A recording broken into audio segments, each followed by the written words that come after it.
The United Nations and the Pakistani government issued a flash appeal for $160 million to help the country cope with the catastrophic floods that have killed more than 1,100 people, destroyed infrastructure and crops, and affected 33 million people.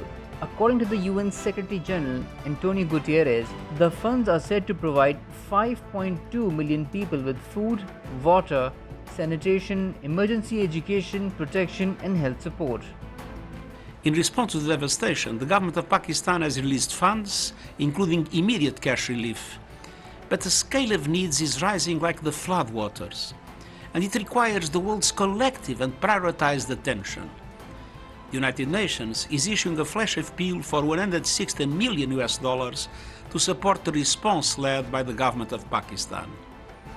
These funds will provide 5.2 million people with food, water, sanitation, emergency education, protection and health support. Foreign Minister Bilawal Bhutto Zardari also spoke on the occasion, urging nations to extend their support to Pakistan in these challenging times. The Foreign Minister said the devastation witnessed in Pakistan following the recent spell of unprecedented rains and floods showed that the country had become ground zero of global warming. He said it is the biggest existential threat of the century. It requires urgent cooperation and support from the international community.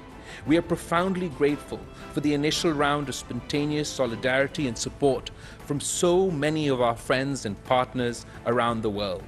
I would like to acknowledge and thank all our friends for the prompt financial support and relief assistance being provided by several countries as well as the United Nations, World Bank and Asian Development Bank. Moreover, Bilawal hoped that the international community would step up and share the burden with those most affected and impacted countries by the rapidly changing climate and weather patterns.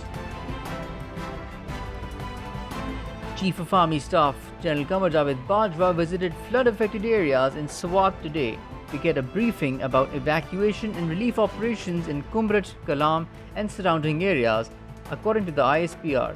An ISPR statement said that a total of 82 helicopter sorties had been conducted in flood-affected areas of the country for rescue relief operations, out of which 27 helicopters evacuated 316 stranded individuals and delivered 23.7 tons of ration and relief items in the last 24 hours. Separately, the ISPR said that 6 military aircrafts from Turkey had arrived in Karachi carrying relief goods. Later, in a tweet, Prime Minister Shehbaz Sharif appreciated and thanked Turkey for mobilizing massive relief efforts for Pakistan during these difficult times. He also thanked China's President Xi Jinping and Premier Li Qiang for the financial assistance to the flood-affected people of Pakistan. Former Prime Minister and PTI Chairman Imran Khan has responded to the show cause notice issued to him by the Islamabad High Court in contempt proceedings. Khan offered to take back his controversial remarks regarding additional district and sessions judge Zeba Chaudhry. Through his attorney, Imran claimed of not being aware at the time of passing the remarks that Zeba Chaudhry, who had approved the remand of his Chief of Staff Shahbaz Gill in a sedition case, was a judicial officer. He added that he instead had the misconception that she was an executive magistrate performing administrative duties for the federal government. Earlier this month, a 3-member Islamabad High Court bench had issued a show cause notice to Khan and initiated contempt proceedings against him for undermining the integrity and credibility of the judicial system in the eyes of public at large. The court had also summoned him on August 31st.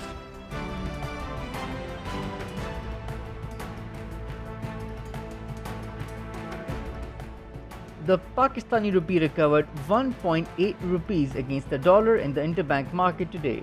Data shared by the State Bank of Pakistan showed the local currency closed at 220.12 rupees, up by 0.82%. The rupee's recovery comes after the International Monetary Fund's Executive Board completed the combined 7th and 8th reviews of a loan facility for Pakistan, allowing immediate disbursement of $1.1 billion to the country.